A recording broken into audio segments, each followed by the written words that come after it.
मेरे घर के पास एक कब्रिस्तान था। मुझे बचपन से ही वहां जाने में बहुत डर लगता था। रात के वक्त कब्रिस्तान के सन्नाटे और वीराने से ज्यादा खौफनाक मुझे कभी कुछ नहीं लगा था। और फिर उसी कब्रिस्तान के बारे में लगाई गई एक शर्त की हमें बहुत भारी कीमत चुकानी पड़ी।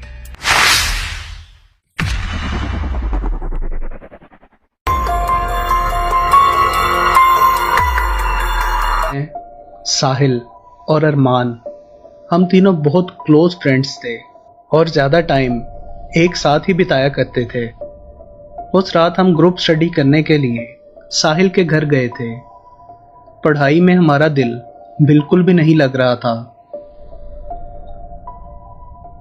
सो हम एक दूसरे को स्केरी स्टोरीज सुनाने लगे। बातों बातों में मैंने भी एक कहानी सुनाई, वो कहानी जो मैं बचपन से सुनता आ रहा था, शहर के पास वाले कब्रिस्तान के बारे में। अंधेरा होते ही कोई भी उस कब्रिस्तान में नहीं जाता था। रात के टाइम वो कब्रिस्तान बहुत ज्यादा खौफनाक हो जाया करता था। कहते हैं वहां बहुत से भूत हैं जो कि रात के टाइम घूमते हैं, और अगर किसी इंसान ने उनमें से किसी एक को भी भूल के देख लिया तो वो शख्स दोबारा कभी ना बोल पाता है और ना ही कुछ मूवमेंट कर पाता है, और कुछ ही दिन में वो इंसान मर जाता है। साहिल ने कहा कि तुम लोग पागल हो जो ऐसी फजूल सी कहानियों पे बिलीव करते हो, असल जिंदगी में भूत नहीं होते। अरमान ने कहा कि यहाँ बैठे इन सब बातों का मजाक उड़ाना बहुत आसान है। अगर तुम्हें इस बात पे इतना ही यकीन है कि भूत नहीं होते तो रात के टाइम उस कब्रिस्तान में जाके दिखाओ। साहिल ने कहा ठीक है, इसमें कौन सी बड़ी बात है, it's not a big deal, मैं तुम दोनों की तरह डरपोक नहीं हूं। अरमान ने कहा कि ठीक है, फिर तुम ये लाल रुमाल कब्रिस्तान के दरमियान में जो पुराना बरगद का दरख्त है उसके नीचे वाली कब्र के ऊपर रख कर आना। हम डे टाइम में जाके चेक करेंगे, जिससे हमें यकीन हो जाएगा कि तुम वाकई कब्रिस्तान के दरमियान तक गए थे। मैंने उन दोनों को रोकने की कोशिश की, क्योंकि मैंने सुन रखा था कि वो जो बरगद का दरख्त है वही भूतों का बसेरा है। लेकिन उन्होंने कहा कि अब बस ये डिसाइड हो चुका है, हम कल रात 12 बजे कब्रिस्तान जाएंगे। नेक्स्ट नाइट 12 बजे एज डिसाइडेड हम तीनों उस कब्रिस्तान के गेट पर पहुंच गए। वो जगह बहुत ही ज्यादा क्रीपी थी।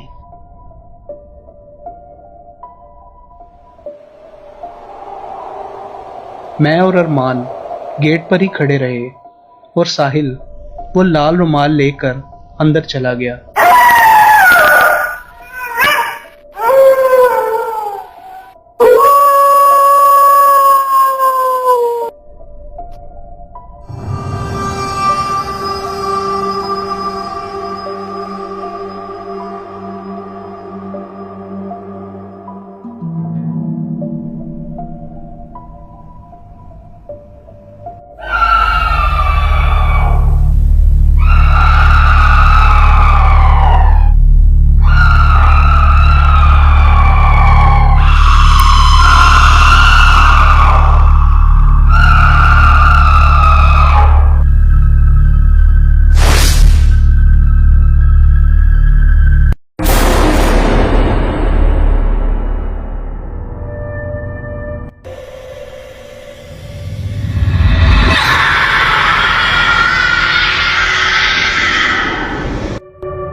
साहिल को गए अब काफी देर हो चुकी थी। हम सोच रहे थे कि अब तक तो उसको आ जाना चाहिए था। अरमान ने कहा हमें अंदर चलकर देखना चाहिए। मैंने कहा मुझे बहुत डर लग रहा है, लेकिन हमें अंदर तो जाना ही होगा, मगर एक शर्त पर।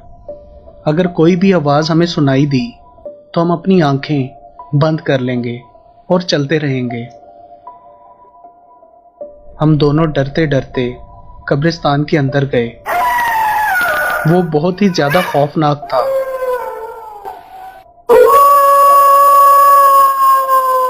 थोड़ा आगे जाके हमें अजीब क्रीपी सी आवाजें सुनाई देने लगी।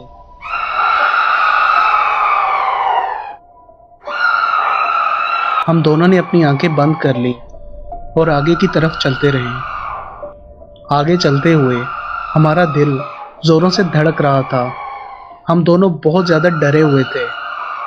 जब आवाजें आना बंद हुई तो हमने अपनी आंखें खोली तो सामने साहिल बेहोश गिरा पड़ा था।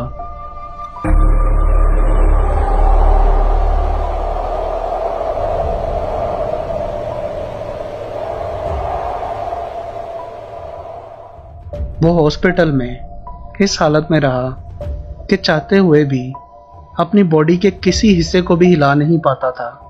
एक बार भी उसने अपनी पलकें नहीं झपकाई थी।